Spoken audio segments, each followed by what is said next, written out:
atividade de palestra da tarde de hoje. Então, para o mesmo, para que a gente possa se integrar vibracional, nós vamos ler uma mensagem do livro Ceifa de Luz. É uma mensagem do Espírito Emmanuel, através do médium Francisco Cândido Xavier.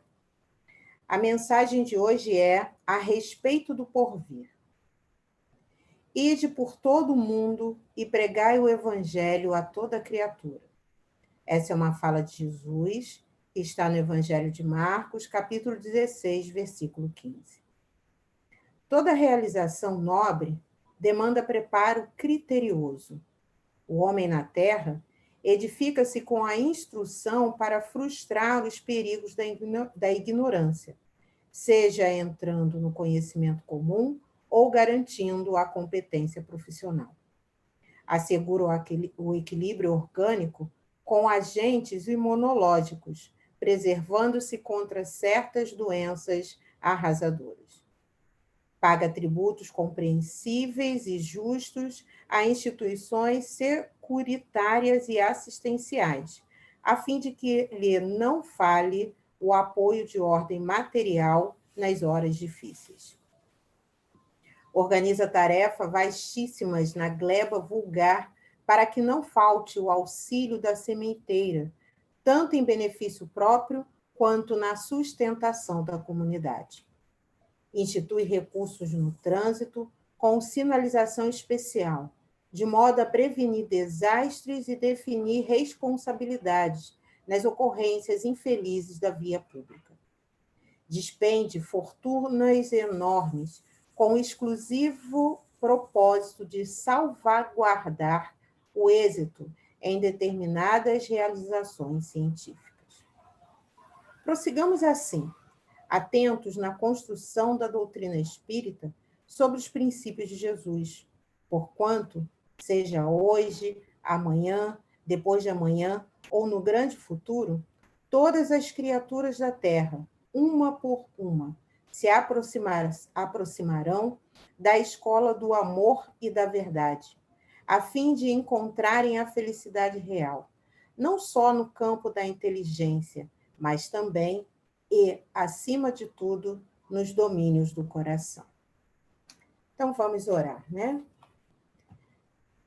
Deus nosso Pai, Jesus Mestre Amigo, neste momento de hora, Senhor, unimos os nossos pensamentos, os nossos corações, nos abrigando, Senhor, sobre a nossa casa amada, sobre, Senhor, acima de tudo, o carinho que cada um dos mentores espirituais nos envolve e nos direciona neste momento.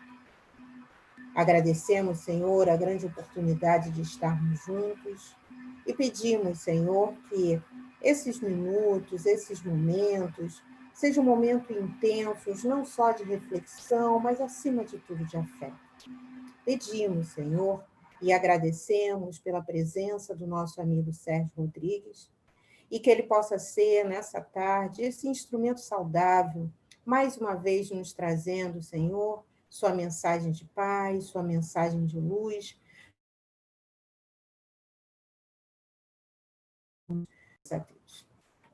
Então, agora a gente passa a palavra ao nosso amigo Sérgio, que, como disse a Zaira, vem do nossa casa co-irmã, Grupo Espírita Redenção, e hoje o nosso amigo ele vai falar do advento do Espírito de Verdade, baseado no Evangelho segundo o Espiritismo, capítulo 6. Muito obrigada, Sérgio, a palavra é toda sua.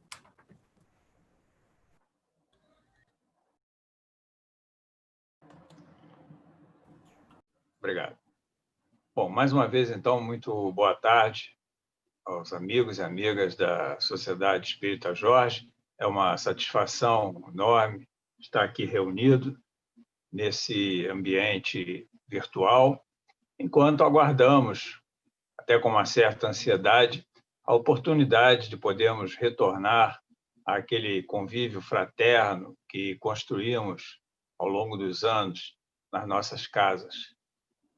Então, hoje vamos refletir sobre o tema, o advento do Espírito de Verdade, conforme a nossa companheira Angélica mencionou um tema que está no Evangelho segundo o Espiritismo.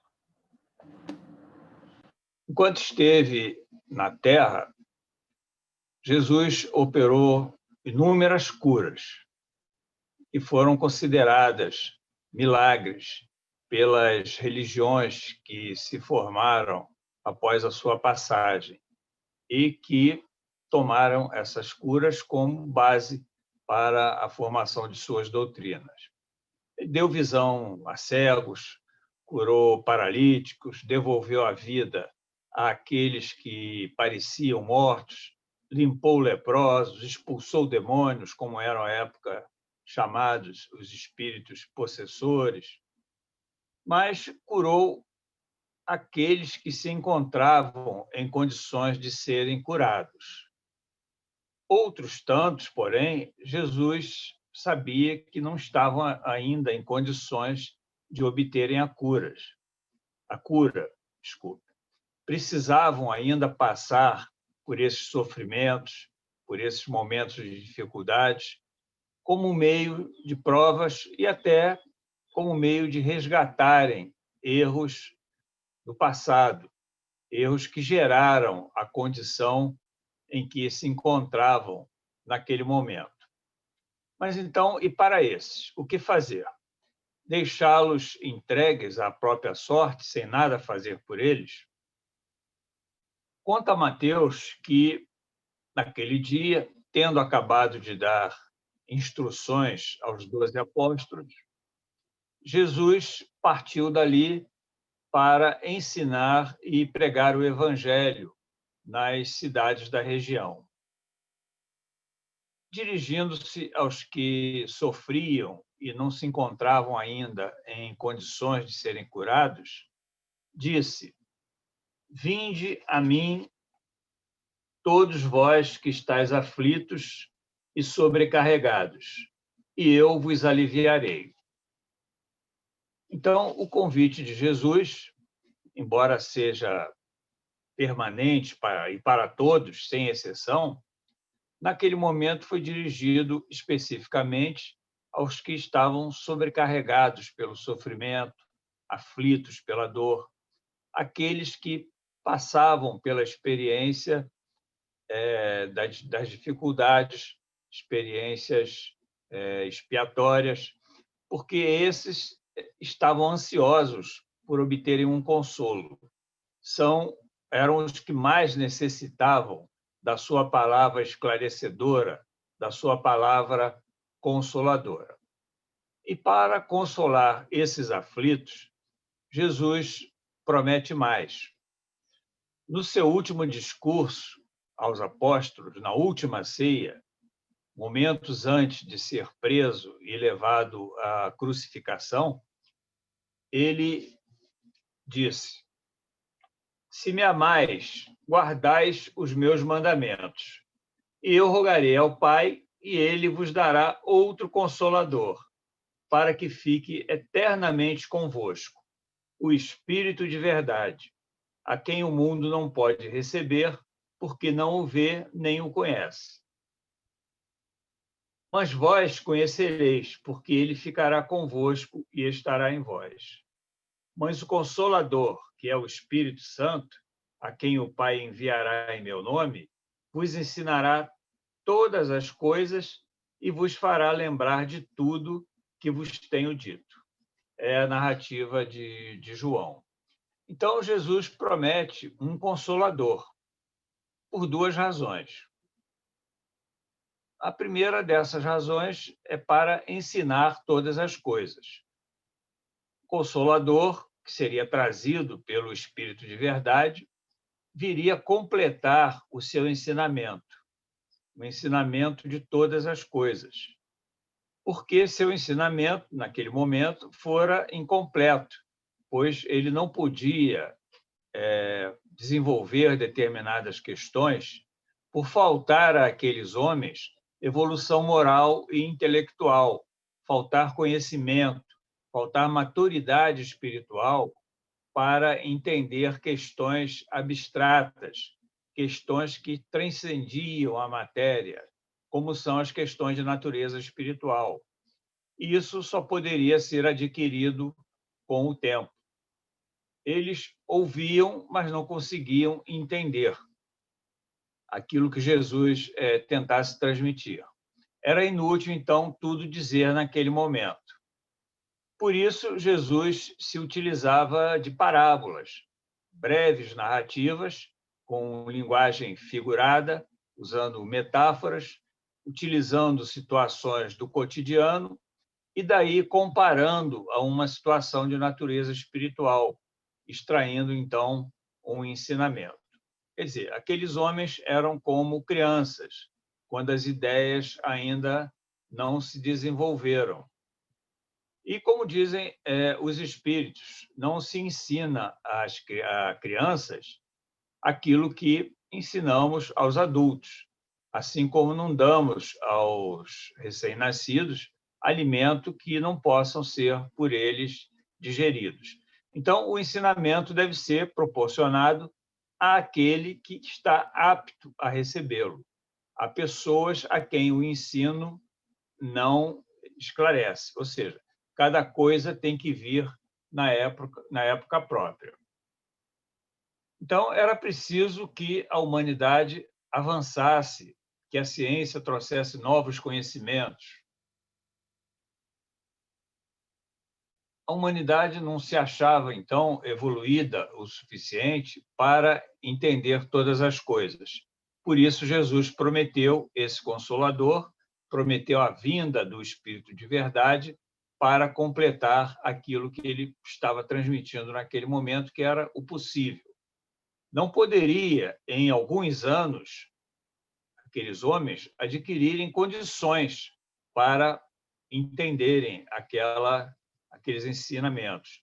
O progresso ele é irreversível, é um determinismo divino, mas é lento, ele é gradual. Era necessário que aqueles homens desenvolvessem a moral, desenvolvessem o intelecto através do progresso das ciências.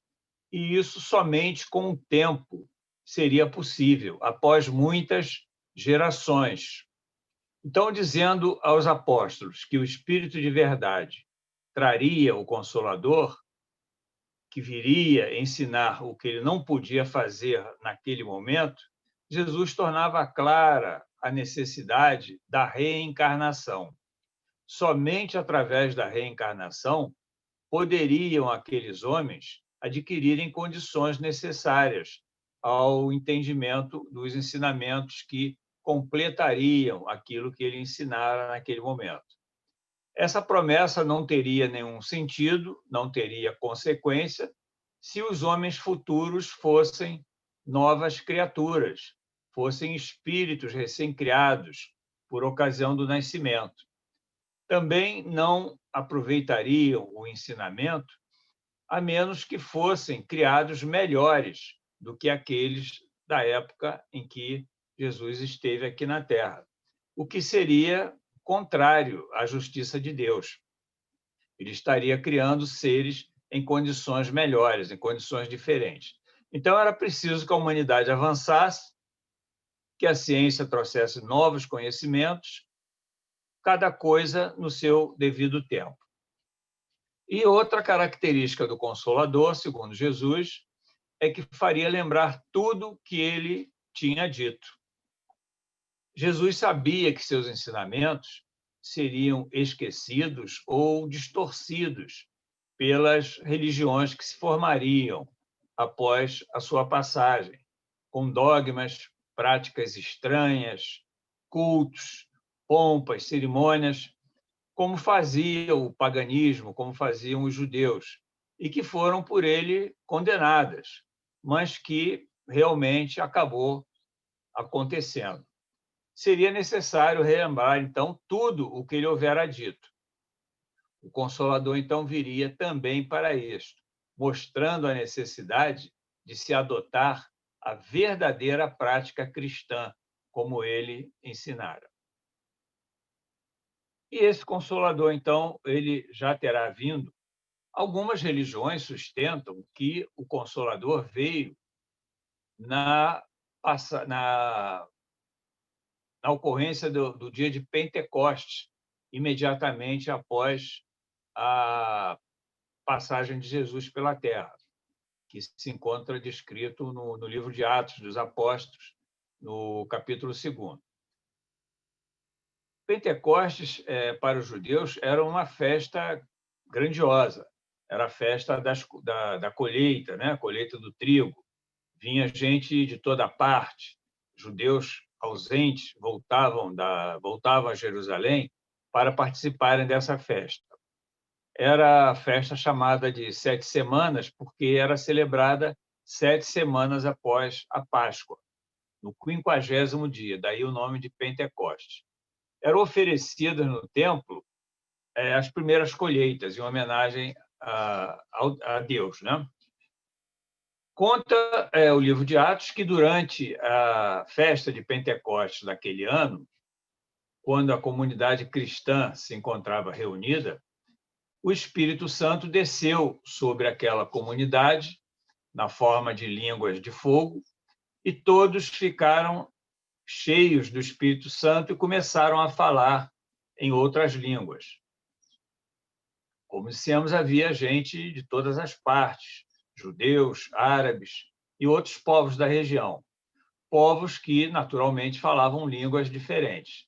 E todos passaram a ouvir mensagens falando das grandezas do reino de Deus em suas respectivas línguas.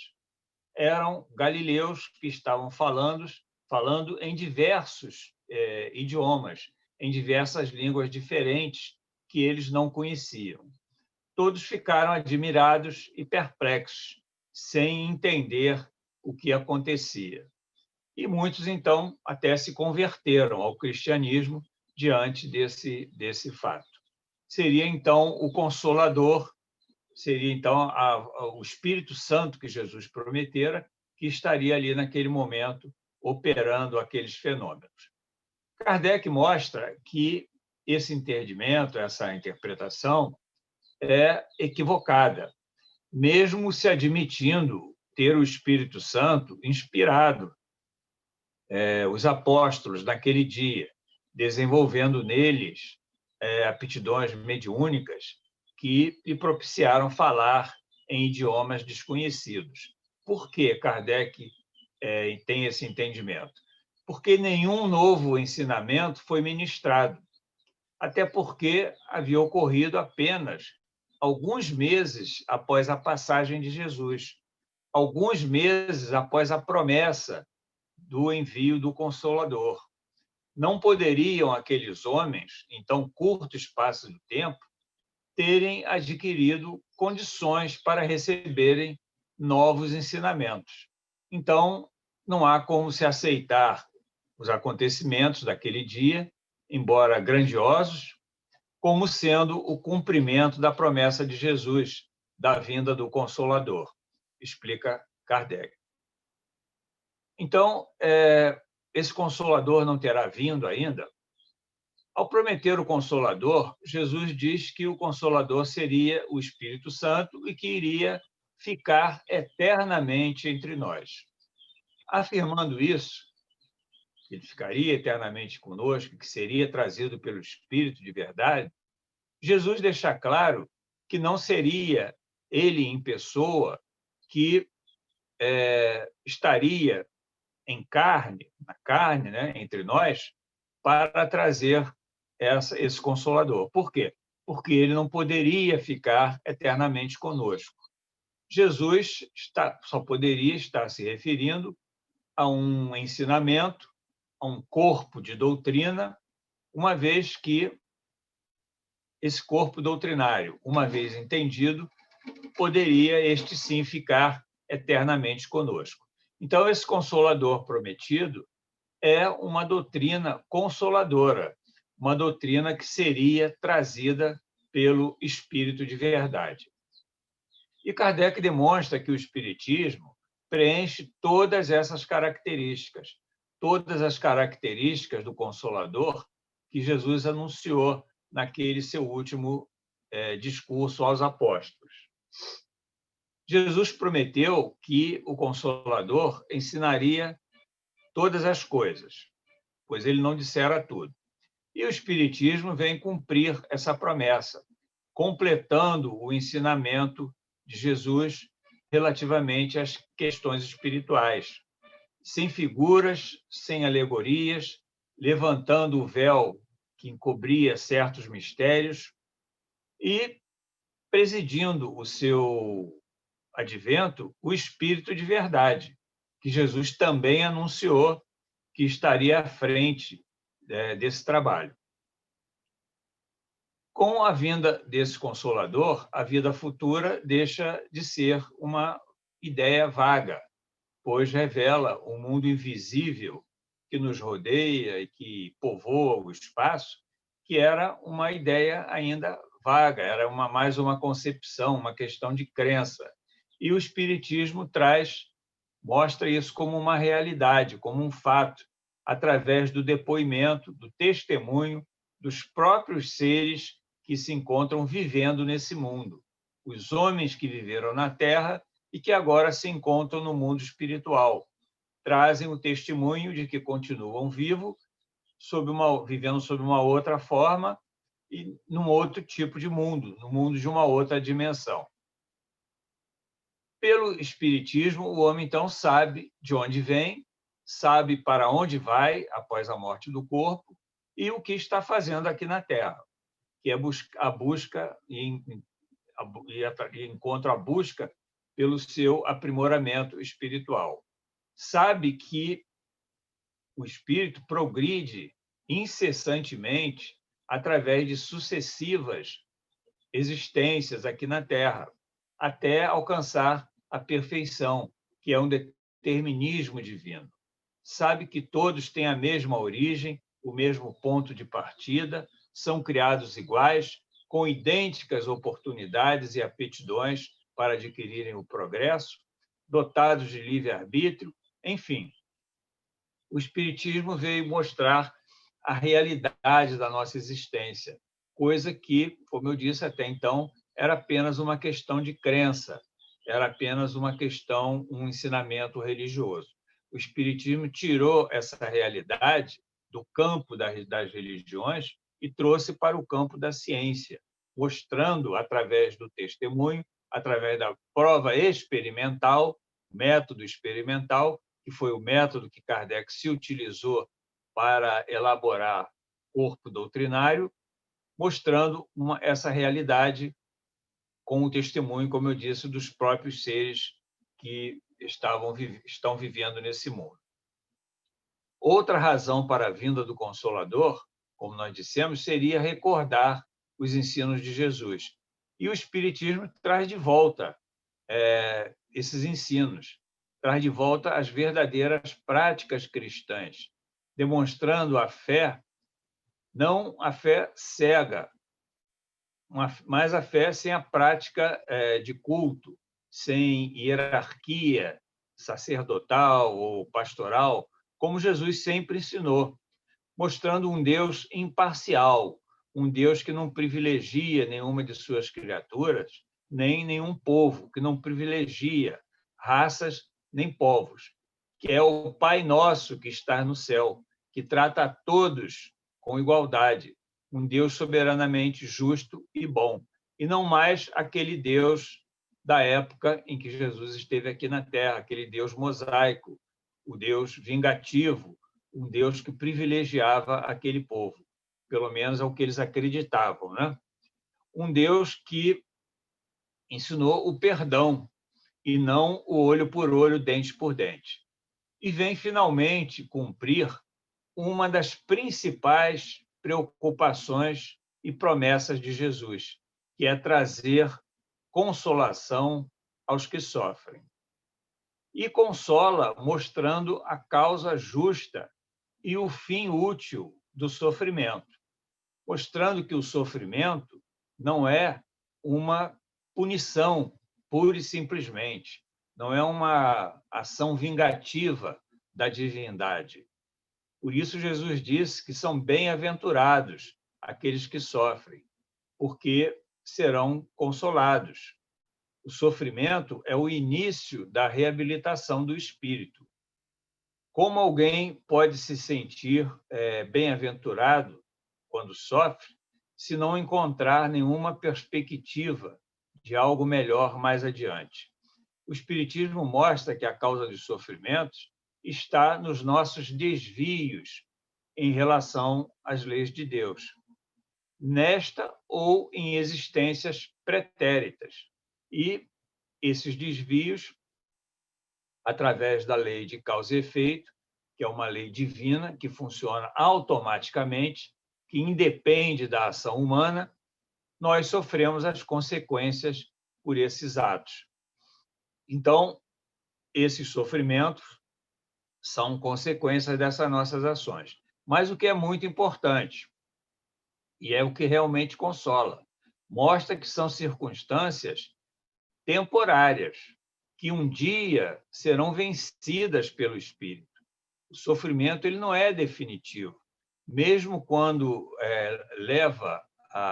nos leva à morte, ele não é definitivo, né? Porque mostra a doutrina também, com muita clareza, que a morte não é o fim. A morte é uma passagem, é uma etapa, né? Uma mudança de modo de vida. Então, através desse sofrimento, o espírito ele se depura, ele se prepara para a cura e se prepara para ressurgir numa melhor condição. São aquelas 3 etapas que Kardec demonstra no livro O Céu e o Inferno, que quando ele trata do Código Penal da vida futura, ele mostra que o espírito faltoso, para se reabilitar e retomar o caminho reto da evolução, ele precisa passar por 3 etapas. A primeira etapa é o arrependimento. Não o arrependimento externo, da boca para fora, dizer que está arrependido e internamente continuar com as mesmas ideias, os mesmos pensamentos, mas o arrependimento sincero, aquele que reconhece o erro e que decide não mais incidir, né, nesse erro. A segunda etapa é justamente o sofrimento, é a expiação. O espírito precisa passar pela experiência expiatória, sofrer aquilo que ele causou ao seu semelhante. E a terceira etapa, então, é a reparação. Então, o homem passa a compreender isso, e isso é tremendamente consolador, do que pura e simplesmente acreditar que está sofrendo de modo definitivo, sem perspectiva nenhuma, e perder, inclusive, e muitas das vezes, o sentido da vida, né? Tornar-se, passar a entender que a sua vida se tornou inútil, tornar-se desgostoso da vida. Então, essa perspectiva dá ao espírito paciência para passar pela expiação, para passar pela dor, pelo sofrimento, resignado, com coragem, sabendo que, sendo uma situação transitória, que um dia vai ser por ele vencida, ele encontra forças, ele extrai energias suficientes para operar a sua condição a sua melhora, né? Sair daquela situação. Então, é assim que o Espiritismo realiza o que Jesus prometeu, de trazer um consolo àqueles que sofrem. Não é uma doutrina individual, nem de concepção humana. Ninguém pode dizer-se seu criador. Não foi Kardec que criou essa doutrina e saiu por aí tentando convencer as pessoas. Não, ela é uma doutrina que vem do alto, de inteligências superiores, fruto do ensino coletivo dos espíritos, cujo trabalho foi dirigido pelo Espírito de Verdade, que Jesus anunciou que viria trazer esse Consolador. E nada contesta do Evangelho, não tem nenhum ponto contrário ao que o Evangelho ensina. Ao contrário, completa e elucida o Evangelho, esclarecendo o que antes não podia ser compreendido por aqueles homens, por não estarem ainda desenvolvidos, não terem ainda maturidade espiritual para compreender como nós procuramos demonstrar.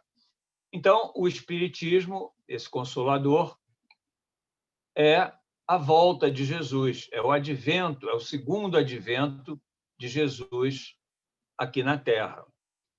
Porque, como ele disse, o Filho do Homem há de vir na glória de seu Pai com seus anjos, e então dará a cada um segundo as suas obras. Ou seja, Jesus anunciou o seu segundo advento, mas não afirmou que voltaria num corpo de carne, não avisou que ele encarnaria novamente aqui na Terra. Ele prometeu retornar na glória do Pai com seus anjos e vindo sobre as nuvens do céu. Na glória do Pai significa que o Espiritismo, sendo fruto de uma determinação divina, revelando, né, nessas novas leis, ele viria em cumprimento de uma missão divina, uma missão que lhe foi atribuída pelo Criador. Sobre as nuvens do céu, porque ele veio em espírito, como espírito de verdade. Aquele espírito que dirigiu falange de espíritos superiores, de altíssima elevação, que trouxe a doutrina, os ensinamentos, os conceitos, os preceitos e orientou o trabalho de codificação de Allan Kardec, que era também um espírito superior e que foi o missionário designado pelo próprio Cristo para fazer o trabalho terreno da codificação doutrinária. E esse espírito de verdade se comunicou permanentemente com Allan Kardec.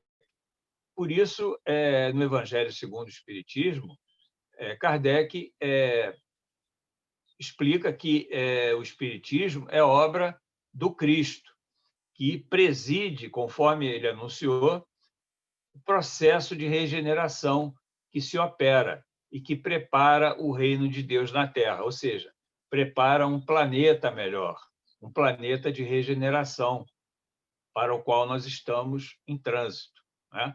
Todos sabemos que a Terra está em trânsito para deixar de ser um mundo de expiações e provas, onde o mal, a dor, o sofrimento prevalecem, para se tornar um mundo melhor, um mundo de regeneração. Não será ainda um mundo completamente feliz, um mundo de perfeição, ainda haverá dificuldades, os espíritos ainda precisarão progredir, mas já não será um mundo onde o mal, onde a dor e o sofrimento se faça presente e sempre suplante o bem. A Terra está nesse momento de transição e por isso nós estamos vendo essa situação conturbada porque passa o planeta com situações de guerra, essa situação de pandemia que estamos vivendo, desculpe, tudo fazendo parte desse movimento, desse turbilhão que precisa acontecer para que a Terra, para que esse processo seja acelerado. Então, o advento do Espírito de verdade foi previsto pelo Cristo de modo expresso, né? De modo muito claro, conforme essas passagens evangélicas a que nós nos referimos. Durante algum tempo, restou algumas dúvidas, principalmente no meio espírita, sobre a identidade desse espírito de verdade. Criaram-se teses, hipóteses, conceitos sobre quem seria esse espírito de verdade, o que seria esse espírito de verdade. Então, para concluir, nós fizemos um levantamento aqui de alguns textos das obras de Kardec, principalmente. Não se trata de uma opinião pessoal, porque eu acho que quando se trata de questões doutrinárias do espiritismo, nós devemos nos abster de ter nossas opiniões pessoais.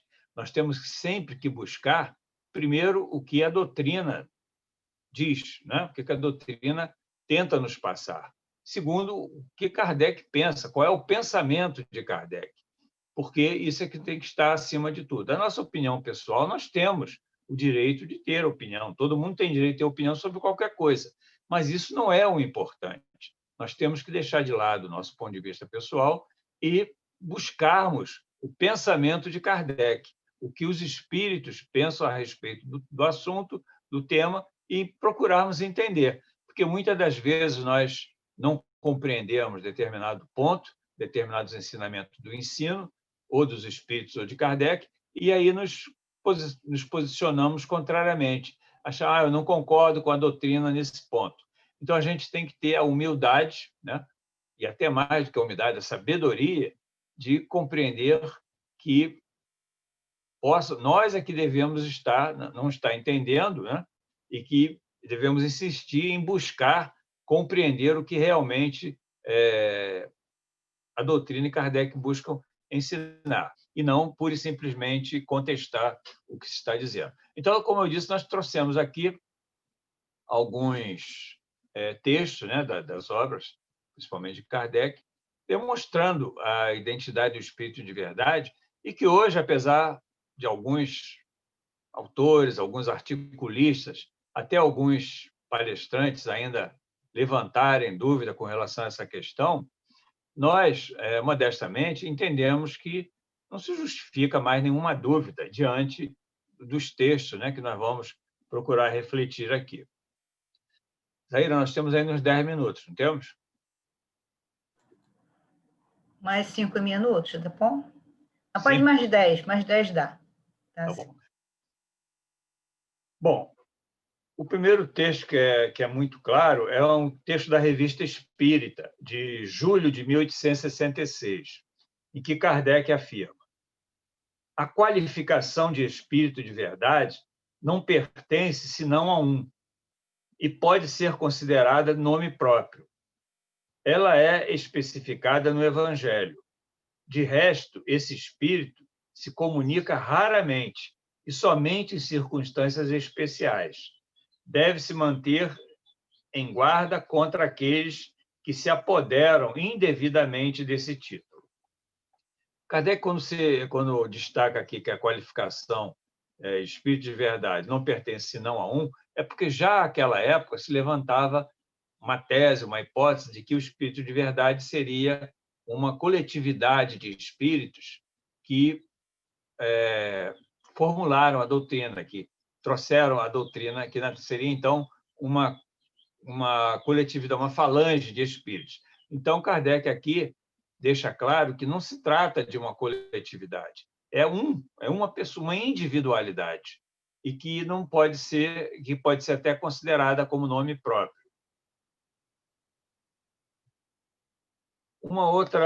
Outro ponto também que deixa bastante claro isso é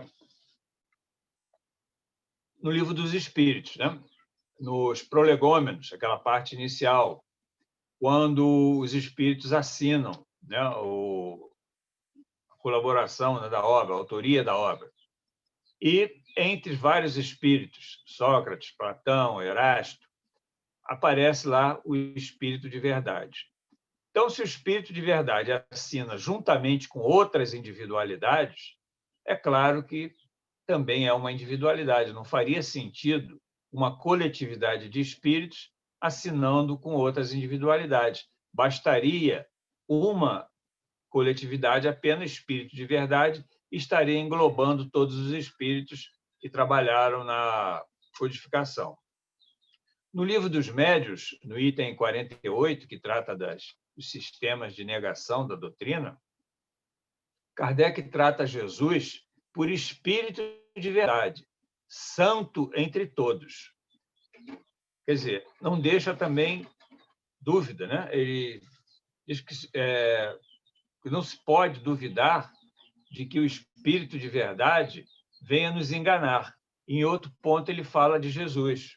Quer dizer, ele ora chama Jesus, ora se refere a Jesus, ora se refere a espírito de verdade.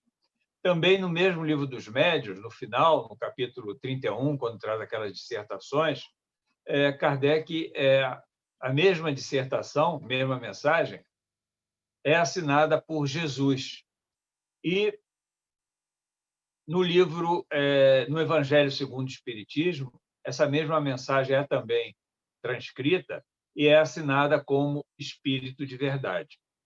No Evangelho segundo o Espiritismo, logo no primeiro capítulo, que trata do Espiritismo, Kardec menciona que o Espiritismo é obra do Cristo. Preside, conforme também anunciou, a regeneração que se opera e prepara o reino de Deus na Terra. E mais adiante, no capítulo 6, ele diz: o Espírito de Verdade preside o grande movimento de regeneração. Quer dizer, também, mais uma vez, ele chama Jesus de o Espírito de Verdade. No livro Obras Póstumas, ele, num determinado texto, ele diz: acaba uma mensagem de um espírito para Kardec, acaba a tua obra e conta com a proteção do teu guia, guia de todos nós. Conta conosco e conta, sobretudo, com a grande alma do mestre de todos nós, que te protege de modo muito particular. Quer dizer, qual espírito poderia ser considerado o mestre de todos nós? Na Revista Espírita, de outubro de 1861, também o Espírito de Verdade é chamado Nosso Mestre Bem-Amado. É um texto de Erasto, uma carta de Erasto aos espíritos leoneses. Ainda em outro texto da Revista Espírita, Hahnemann, que é aquele espírito criador da homeopatia, ele diz: o espírito de verdade que dirige este globo, quer dizer, qual o espírito que pode se denominar dirigente pode se pretender dirigente do globo, a não ser Jesus? Ainda na Revista Espírita: há 18 séculos eu vim por ordem do meu Pai. Hoje, por ordem do Eterno, os bons espíritos, seus mensageiros, vêm sobre todos os pontos do globo fazer ouvir a trombeta retumbante. Escutai as suas vozes. Quer dizer, também, mais uma vez, o espírito dizendo que veio há 18 séculos por ordem do Pai e que estava hoje retornando para complementar o seu trabalho. Em A Gênese, Kardec também menciona: Jesus reservou para si a complementação dos seus ensinamentos. E, finalmente, para concluir, no livro Missionários da Luz, também é um texto bastante conclusivo. O espírito instrutor de André Luiz, naquela ocasião, um livro da psicografia de Chico Xavier, esse instrutor de André Luiz diz: o espírito de verdade é o próprio Jesus. Eu sou a porta. E é o próprio Jesus, e nos afirma: eu sou a porta. Se alguém entrar por mim, será salvo. E entrará, sairá e achará pastagem. Por que audácia incompreensível imaginais a realização sublime sem vos afeiçoardes ao Espírito de verdade, que é o próprio Senhor? Ouvi-me, meus irmãos. Portanto, o Espírito de Verdade, o advento do Espírito de Verdade, é a volta de Jesus em espírito, não mais encarnado, não mais num corpo material. Muitos ainda esperam a vinda de Jesus encarnando na Terra, que são entendimentos, né, de outros segmentos religiosos. Mas nos parece muito claro, diante desses textos, né, alguns do próprio Evangelho, mostrando que Jesus não mencionou que viria novamente habitar a Terra. Né? Quer dizer, habitar a Terra, ele é o dirigente maior do planeta, ele está sempre atento a tudo que acontece no planeta. O planeta é o dirigente espiritual da Terra, mas não disse que viria novamente encarnado à Terra. Bem, é o que nós tínhamos sobre esse tema. Esperamos que o estudo tenha sido proveitoso para todos nós. Agradecemos mais uma vez a gentileza do convite para participar dessa reunião e desejamos que tenham todos um final de ano, um Natal, dentro dessa situação terrível porque passa a humanidade, Natal com a felicidade possível, um ano novo também, e com perspectiva de um ano de 2021 pelo menos um pouquinho melhor do que foi esse ano, né? Um grande beijo no coração de todos e até uma próxima oportunidade, se Deus quiser. Ai, ai.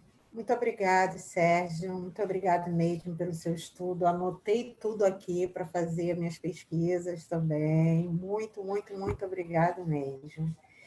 E vamos agora, né, fazer a nossa prece, principalmente porque todo esse momento permite que a gente pense um pouco mais em Jesus e assim a gente se aproxima. Então, vamos aproveitar essa aproximação e orarmos juntos mais uma vez, agradecendo a oportunidade de estarmos juntos, agradecendo a presença do nosso irmão Sérgio, que veio mais uma vez nos auxiliar nessa aproximação do mestre dos amigos espirituais, agradecendo a casa de Jorge, que se estende, se expande, fazendo com que os nossos lares sejam braços, né, dessa casa amada, sejam braços dessa irradiação que nos chega.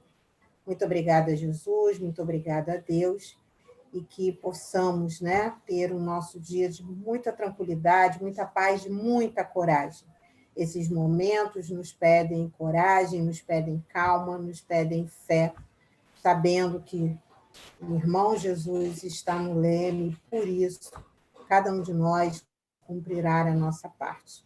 Muito obrigado, Senhor, graças a Deus.